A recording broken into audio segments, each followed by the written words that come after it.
अर्जुन गांव का साधारण आदमी। अर्जुन का काम था शहर से मटन लाकर गांव के दुकानदारों को बेचना। एक दिन अर्जुन शहर से मटन खरीदकर गांव पहुंचा। हमेशा की तरह वो मटन बेचने गया, लेकिन इस बार हालात अलग थे। अरे अर्जुन भाई, आ गए? अच्छा माल लाए हो ना? बताओ इस बार क्या रेट है? भाई, इस बार शहर में दाम बहुत बढ़ गए। मैं 20,000 का मटन लेकर आया हूँ। क्या 20,000 का? अरे ये तो बहुत महंगा हो गया। पहले तो इतना नहीं होता था। कहीं तू ऊपर से पैसे तो नहीं जोड़ रहा? साफ साफ बोल अर्जुन, असली रेट कितना है? नहीं भाई, मैं क्यों झूठ बोलूंगा। मैं खुद घाटे में हूँ। आने जाने का किराया भी अलग से देना पड़ा। बस सोच रहा था थोड़ा मुनाफा रख लूं, आखिर मेहनत भी तो है। देख अर्जुन, मुनाफा टुनाफा हमें मत समझा। जितने में तू लाया है उतने में ही हमें दे, वरना हम तुझसे माल नहीं लेंगे। ठीक है, जैसा आप कहो। 20,000 का लाया था तो 20,000 में ही दे देता हूँ। अर्जुन ने पूरा मटन दुकानदारों को दे दिया। न एक पैसा मुनाफा, बल्कि ऊपर से उसका किराया भी चला गया। वो मायूस होकर घर लौट आया। अर्जुन 20,000 का मटन लाया और 20,000 में ही बेच दिया। मुनाफा तो हुआ नहीं, उल्टा आने जाने का किराया भी डूब गया। अरे बेटा, क्या हुआ? आज इतना चुपचाप क्यों बैठा है? थका तो रोज भी आता है, लेकिन आज चेहरा उतरा हुआ लग रहा है। माँ, आज का दिन बहुत भारी पड़ गया। भारी? क्यों? सब्जी वाले से कोई झगड़ा हो गया क्या? या मटन बिक नहीं पाया? वाह, मैंने 20,000 का मटन खरीदा था और दुकानदार ने वही 20,000 दिए। न 1 रुपया ज्यादा, न 1 रुपया कम। अरे, तो फिर फायदा कहाँ हुआ बेटा? यही तो कह रहा हूँ माँ, फायदा कुछ नहीं हुआ। उल्टा आने जाने का किराया, ढुलाई का खर्चा सब जेब से गया। मतलब मुनाफा तो छोड़, घाटा हो गया। इतनी मेहनत करने के बाद भी खाली हाथ लौटना कितना बुरा लगता होगा। हाँ माँ, दिल बैठ सा गया है। सोच रहा हूँ अगर हर बार ऐसा ही हुआ तो घर कैसे चलेगा। बेटा छोड़ो, अब मत सोचो इस बारे में। सच कह रही हो माँ, पर दिल बहुत डर रहा है। डरना मत अर्जुन, तू मेहनती है, ईमानदार है। मेहनत का फल देर से ही सही, लेकिन मिलता जरूर है। अर्जुन घर पर अपनी माँ से हालात साझा कर रहा था कि तभी दरवाजे पर दस्तक होती है। यह साहूकार था जिसे अर्जुन ने पहले पैसे उधार लिए थे। अर्जुन बेटा, कैसे हो? सुनो, मैं आज तुम्हारे पास अपने पैसे लेने आया हूँ।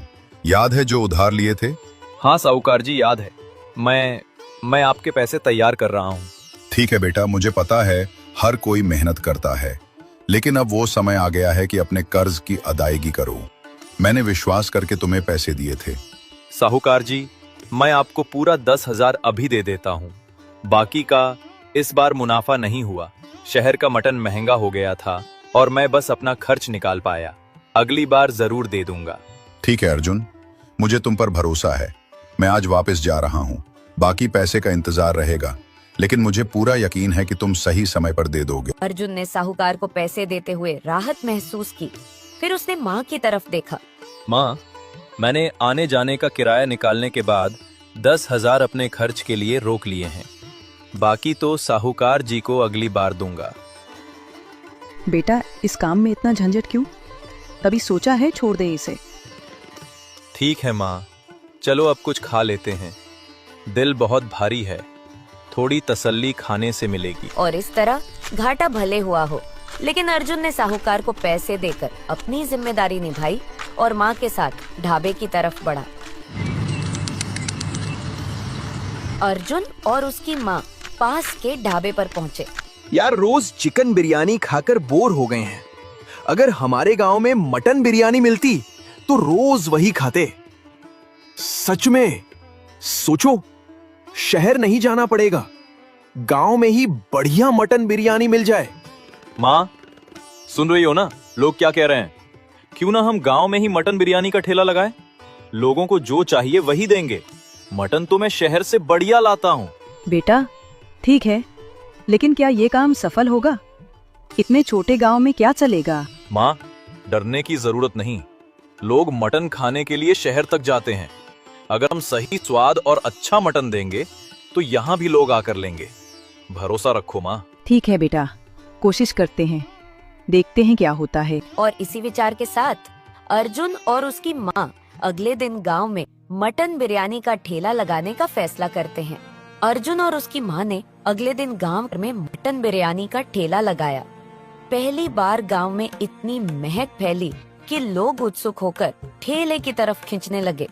अरे ये क्या है? मटन बिरयानी का ठेला? कभी हमारे गांव में ऐसा देखा ही नहीं। सच में?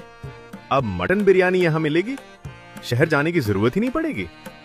भाई, ये तुमने कैसे सोचा कि गांव में मटन बिरयानी लगाई जाए? इतने छोटे गांव में लोग खाएंगे भी क्या?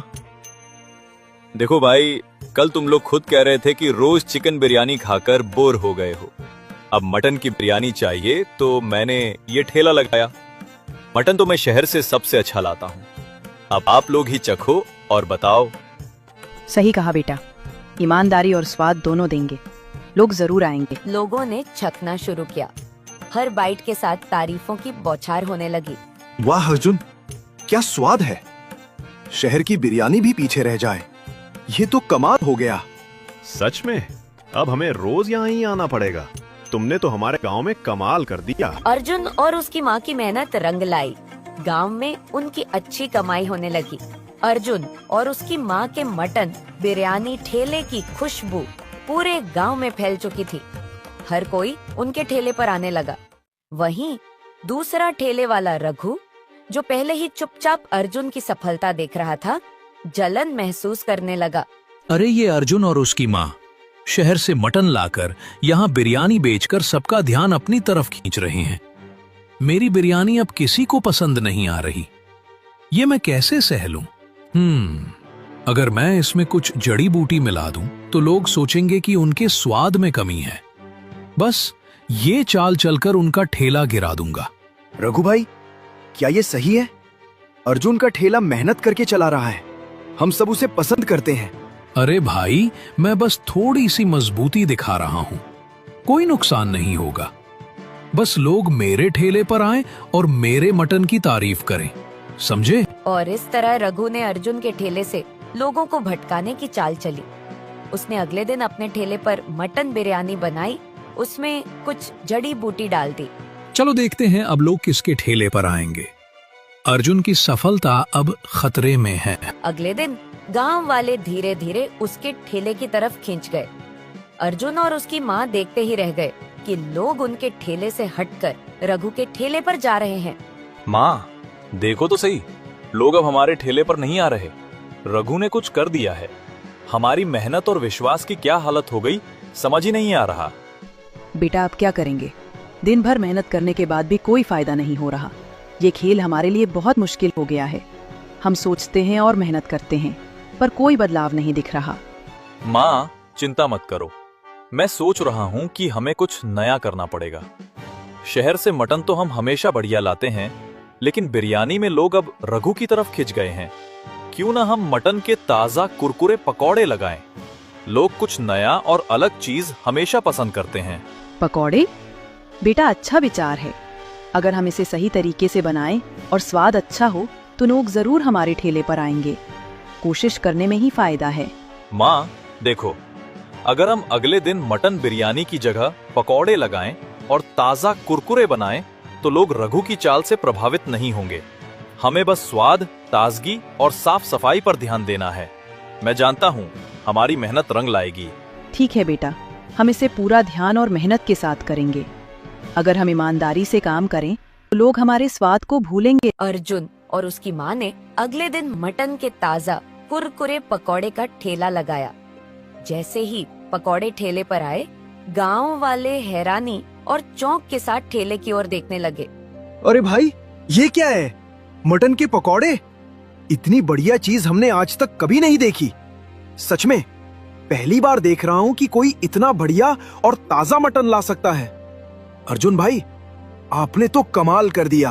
सच में इतने बड़े कुरकुरे और खुशबूदार पकौड़े मैं तो कभी ऐसा नहीं देख पाया। ये देखकर तो विश्वास ही नहीं हो रहा कि हमारे गांव में ही इतनी शानदार चीज मिल सकती है। अर्जुन भाई, ये आपने कैसे सोचा? भाई, पहले हम हमेशा शहर जाते थे मटन खाने के लिए। अब देखो, गांव में ही ताजा मटन के पकौड़े मिल रहे हैं।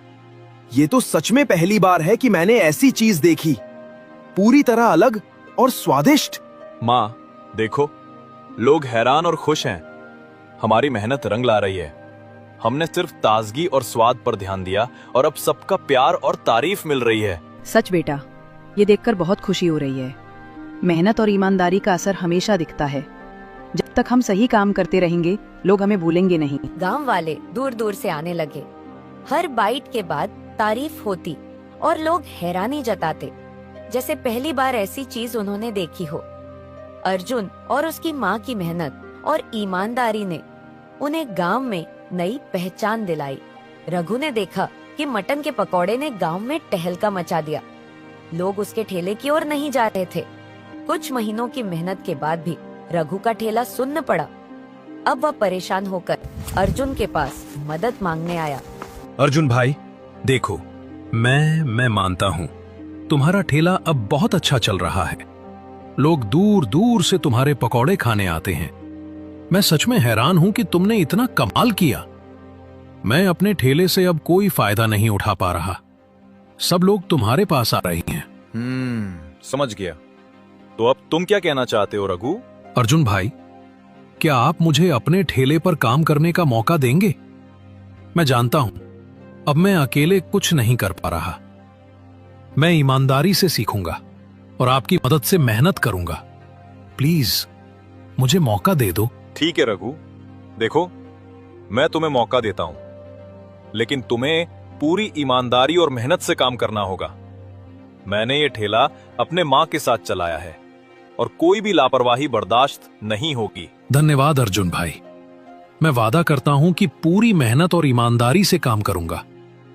आप मेरे मार्गदर्शन के बिना भी देखेंगे कि मैं सीख रहा हूं। और इस तरह रघु अर्जुन के ठेले पर काम करने लगा।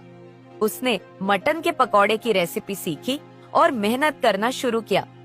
अर्जुन और उसकी माँ ने उसे मौका देकर उसे भी सफलता का अनुभव दिया। कुछ महीने तक रघु ने मटन के पकौड़े बनाना अर्जुन और उसकी माँ से सीखा, लेकिन अपनी चालाकी और जलन के चलते उसने अलग ठेला खोल लिया। एक दिन रघु ने देखा कि अर्जुन और उसकी माँ का ठेला गांव में ही नहीं लगा। हाँ, मैंने माँ बेटे को भगा दिया। अब सिर्फ मेरा ठेला ही चलेगा। गांव वाले अब मेरे पकौड़े ही खाएंगे। कमाल हो गया। अरे रघु, पागल हो क्या? तुम क्या सोच रहे हो? अर्जुन और उसकी माँ यहाँ नहीं है।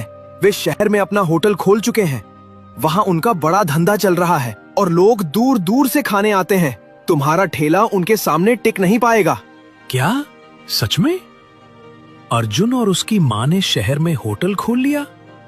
मतलब मेरी चालाकी बेकार हो गई? हाँ रघु भाई, तुमने सोचा कि उन्हें भगा दिया, लेकिन उन्होंने मेहनत और ईमानदारी से आगे कदम बढ़ाया। अब तुम्हें भी समझना होगा कि सही काम करने वालों की मेहनत कभी खाली नहीं जाती। रघु ने समझ लिया कि चालाकी से सफलता नहीं मिलती। उसने फैसला किया कि अब वह अर्जुन और उनकी माँ के सामने जाएगा और ईमानदारी से माफी मांगेगा। अर्जुन भाई, माँ जी, मैं सच में आपसे माफी मांगना चाहता हूं। मैंने आपकी मेहनत देखकर जलन की और अपनी चालाकी से अलग ठेला खोल लिया। मैं जानता हूं कि यह गलत था। मैंने सोचा था कि मैं आपको पीछे छोड़ दूंगा, लेकिन असलियत में मैं सिर्फ खुद को ही नुकसान पहुंचा रहा था। अब मैं समझ गया हूं कि मेहनत और ईमानदारी ही सबसे सही रास्ता है। रघु, मैं तुम्हें समझ सकता हूं। कभी कभी हम गलती करते हैं, लेकिन जो सीखने की चाहत रखता है और ईमानदारी से स्वीकार करता है, वही आगे बढ़ता है। तुम सच में सीखना चाहते हो और मेहनत करने को तैयार हो? हाँ अर्जुन भाई, मैं वादा करता हूं कि अब मैं पूरी ईमानदारी और मेहनत से काम करूंगा।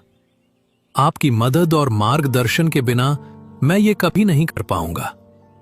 कृपया मुझे मौका दीजिए, मैं इसे कभी खोने नहीं दूंगा।